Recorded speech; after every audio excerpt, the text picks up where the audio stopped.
अगर आप मेरे चैनल में नए हैं तो रेड कलर के सब्सक्राइब बटन को क्लिक कीजिए और मेरे चैनल को सब्सक्राइब कीजिए और नए नए मोटिवेशन वीडियो और जो सब ज़्यादा वीडियो है उसे लाइक शेयर और सब्सक्राइब करंतु उसे देखने की सुযোগ पातु। Thank you. हेलो, नमस्ते, सुप्रभात। मैं विश्वजीत। आज हम बात करेंगे मार्क जुकरबर्ग के बारे में, जो फेसबुक के सीईओ है और वर्ल्ड के जो टॉप बिलियनियर है उनमें से एक है। 2020 में फेसबुक का रेवेन्यू था 86 बिलियन यूएस डॉलर। फेसबुक और ज़्यादा जो है सोशल मीडिया है वो सब होने के बाद भी फेसबुक अपना पोजीशन नंबर 1 पोजीशन बनाए रखा है कुछ सालों से।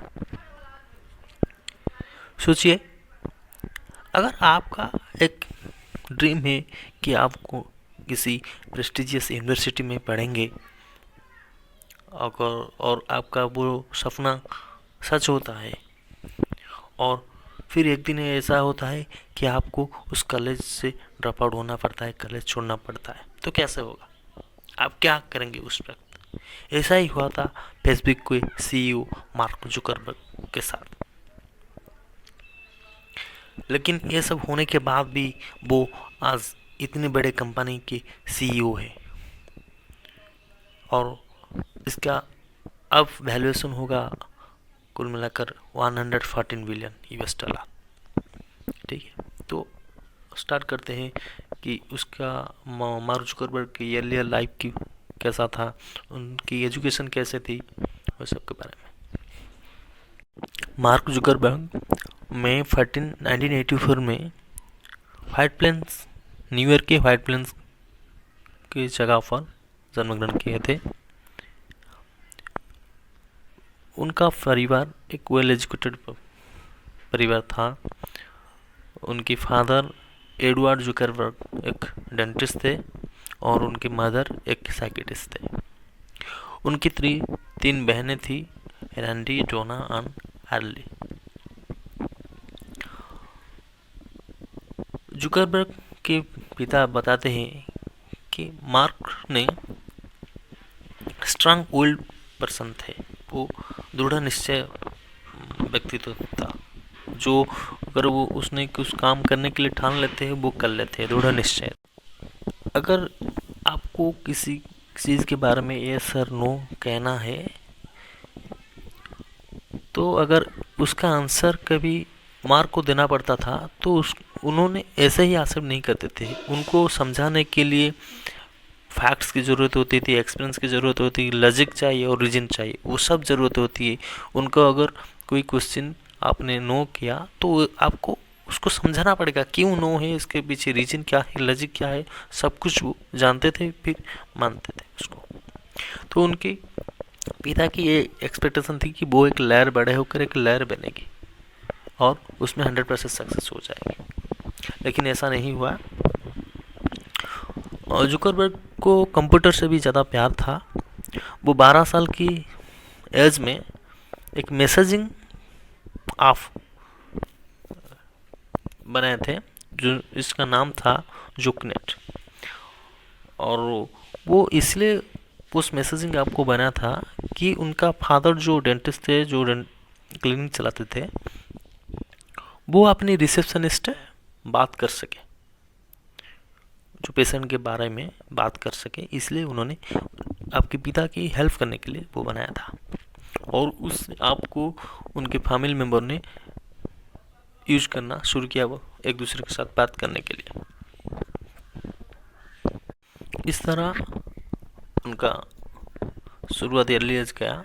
इसके साथ साथ उनकी जो एजुकेशन शुरू हुई, पहले उनका फादर, जुकरबर्ग के फादर ने देखा कि जुकरबर्ग को किस चीज़ में इंटरेस्ट है। वो ज़्यादा इंटरेस्ट कंप्यूटर में दिखाते थे, तो इसलिए उनके फादर ने एक प्राइवेट टीचर को हायर किया जो उनको सिखाए कि कैसे सॉफ्टवेयर डेवलप करते हैं। उसके बाद वो ग्रेजुएट लेवल प्रोग्रामिंग कोर्स किया और एक कॉलेज से, मर्सी कॉलेज से वहाँ पर वो तब एक हाई स्कूल स्टूडेंट थे जब उन्होंने प्रोग्रामिंग में ग्रेजुएट लेवल को प्रोग्रामिंग कोर्स किया, तो वो हाई स्कूल के स्टूडेंट थे। इसके बाद जुकरबर्ग ने ज्वाइन किया फिलिप्स एक्स्टर एकेडमी पर higher selective secondary school based in New Hampshire में एक हायर सेकेंडरी स्कूल में ज्वाइन किया। हाई स्कूल के समय उन्होंने एक सॉफ्टवेयर डेवलप किया था, MP3 प्लेयर डेवलप किया था जिसका नाम था साइनप्स।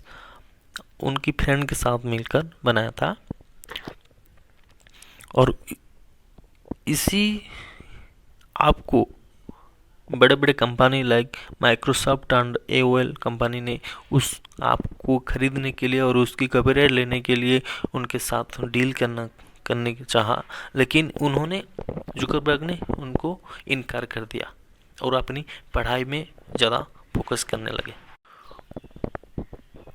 वो अपनी जो कॉन्फिडेंस, अपने ऊपर जो आत्मविश्वास था, उसकी वजह से कुछ बड़ा करना है, कुछ बड़ा बनना है, उस सपने को लेकर उन्होंने जो उनका ऑफ़र था, माइक्रोसॉफ्ट का जो ऑफ़र था, उसको रिजेक्ट कर लिया और अपनी कैरियर को ज़्यादा फोकस करने लगा और धीरे धीरे अपना काम शुरू किया। और एक समय आया जिस दिन उन्होंने फेसबुक का स्थापना किया, उस ऐप को डेवलप किया और अब इतने बड़े कंपनी का ओनर बन गए हैं।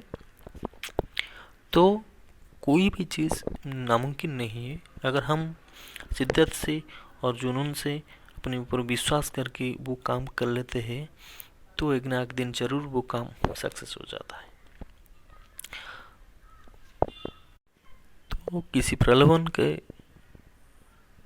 ऊपर चक्कर में न पड़कर, किसी शॉर्ट टर्म रनिंग्स पर न पड़कर आप अपने ड्रीम पर काम करें, ड्रीम पर फोकस करें, अपने लक्ष्य को पूरा करें। यही बस कहना है। Thank you.